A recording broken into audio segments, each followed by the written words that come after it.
যশোরে পৃথক সড়ক দুর্ঘটনায় ৩ জন নিহত হয়েছেন, আহত হয়েছেন ৫ জন। আহতদের যশোর জেনারেল হাসপাতালে ভর্তি করা হয়েছে। যশোর প্রতিনিধি শামীম রেজার প্রতিবেদনে থাকছে বিস্তারিত। সকাল ৮:৩০টার দিকে যশোর নড়াইল মহাসড়কের তারাগঞ্জে সাতক্ষীরাগামী সেন্ট মার্টিন পরিবহনের একটি রিজার্ভ বাস উল্টে বাসের সুপারভাইজার সহ ২ জন নিহত হয়েছেন।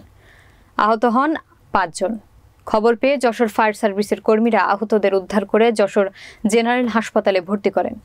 নিহতদের মরদেহ উদ্ধার করে হাসপাতালের মর্গে পাঠানো হয়। আহতরা জানান, বৃষ্টির মধ্যে বাসের চালক হেলপারকে ড্রাইভিং সিটে বসিয়ে ঘুমাতে যান। তারপর থেকে হেলপার বেপরোয়া গতিতে গাড়ি চালাতে থাকেন। এক পর্যায়ে সকাল ৮:৩০টার দিকে তিনি বাসের নিয়ন্ত্রণ হারিয়ে ফেললে গাড়িটি রাস্তার পাশে একটি গাছে ধাক্কা খেয়ে উল্টে যায়।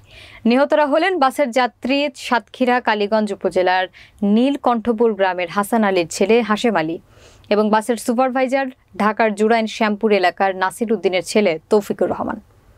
এদিকে যশোর শহরের ঝুমঝুমপুর বিজিবি হেডকোয়ার্টারের সামনে কাভার্ড ভ্যানের ধাক্কায় এক পথচারী নিহত হয়েছেন। দুর্ঘটনার পর কাভার্ড ভ্যানের চালক গাড়ি ফেলে পালিয়ে যান। যশোর কোতোয়ালি থানার ওসি আব্দুর রাজ্জাক বলেন, দুর্যোগপূর্ণ আবহাওয়ার কারণে দুর্ঘটনা দুটি ঘটেছে। কাভার্ড ভ্যানটি জব্দ করা হয়েছে। দুর্ঘটনা দুটির ব্যাপারে হাইওয়ে পুলিশ আইনগত ব্যবস্থা নেবে বলে তিনি জানান। গতকালকে সন্ধ্যা ৬টার সময় রাউজান থেকে এই বাসটা রিজার্ভ নিয়ে আসি ৪০ জন। আমরা হলো ভাড়া যাত্রী, ভাড়া শ্রমিক আর কি। ভাড়া শ্রমিক আমরা রিজার্ভ নিয়ে আসি। আস্তে আস্তে আমাদের বর্ষা ধরে ফেলে বিহার কলোনি এসে ওখান থেকে আমাদের গাড়িটা স্লিপ হয়ে পাল্টি খালি ঘটনাস্থলে আমাদের খালাতো ভাই হাশেম আলী এবং গাড়ির সুপারভাইজার ওরা ২ জন চাপা পড়ে মারা যায় ঘটনাস্থলে। আর ৫ জন আহত হয়।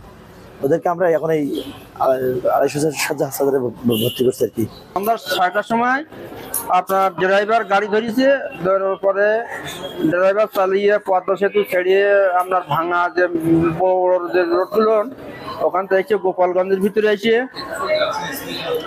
চালিয়ে তারপরে ৬:৩০টার দিকে হেলপারের কাছে গাড়ি দিলে ৮টার সময় দুর্ঘটনাটা ঘটছে।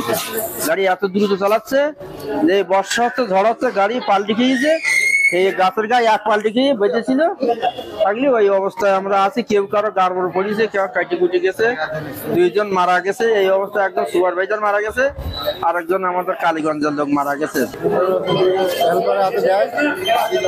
ওখান থেকে পরে গতিতে গাড়ি চালাচ্ছিল, কর্নার গতি দিয়ে গাড়ি পাল্টে খেয়েছে।